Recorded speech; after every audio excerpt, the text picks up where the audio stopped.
Conduite par son président, le pasteur Ejiba Yamampia, la plateforme de confession religieuse a échangé ce soir avec le chef de l'État, Félix Antoine Tshisekedi Tshilombo, sur leur initiative concernant les dialogues entre Congolais. Nous avons parlé de ce qui s'est dit à propos du dialogue entre Congolais.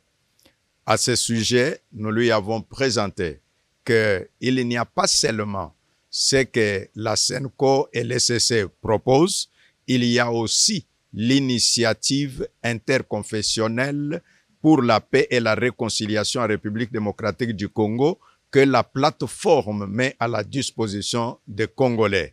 Et après nous avoir écouté, le chef de l'État nous a donné quitus de dire « Ok, nous devons travailler, mais toutefois, on doit faire en sorte que les deux parties, SENCO et SEC, et nous puissions à un certain niveau, par l'encadrement de l'équipe de la présidence, voir comment mettre tout ensemble. » Le président des CIME, Idriss Katinga, a quant à lui fourni des détails importants sur le contenu de cette audience. Nous venons de réitérer notre offre au peuple congolais à travers le président de la République, chef de l'État.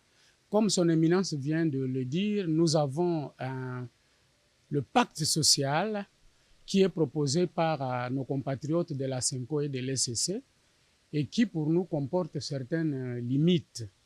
Évidemment, c'est une œuvre humaine.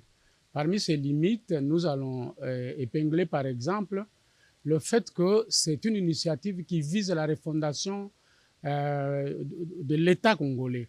Alors nous, on ne voit pas la démarcation entre ce que nous pouvons faire comme confession religieuse relevant de la société civile et ce que fait l'État, parce que c'est l'État qui a le pouvoir régalien de définir des politiques de gouvernement.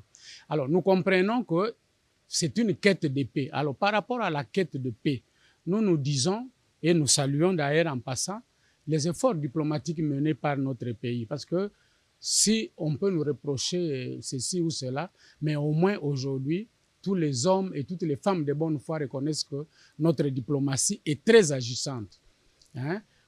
Grâce à cette diplomatie, nous connaissons qui nous dérange, qui nous agresse, et même si tous les agresseurs s'appuient sur quelques filles et quelques fils du Congo.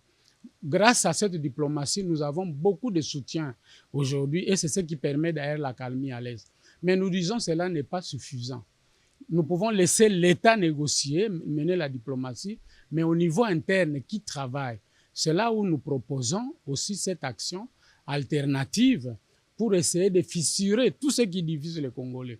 Nous avons décliné à l'intention du chef de l'État quelques exemples des grands conflits qui divisent les Congolais et qui sont instrumentalisés à la fois par les pays étrangers, mais également par les acteurs politiques du Congo.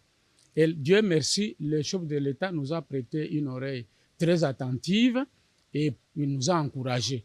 Maintenant que nous avons les quitus de chef de l'État, nous allons suffisamment communiquer sur cette initiative pour la faire partager avec notre opinion nationale. Il n'est un secret pour personne que c'est dans l'unité que l'on aspire à la providence divine.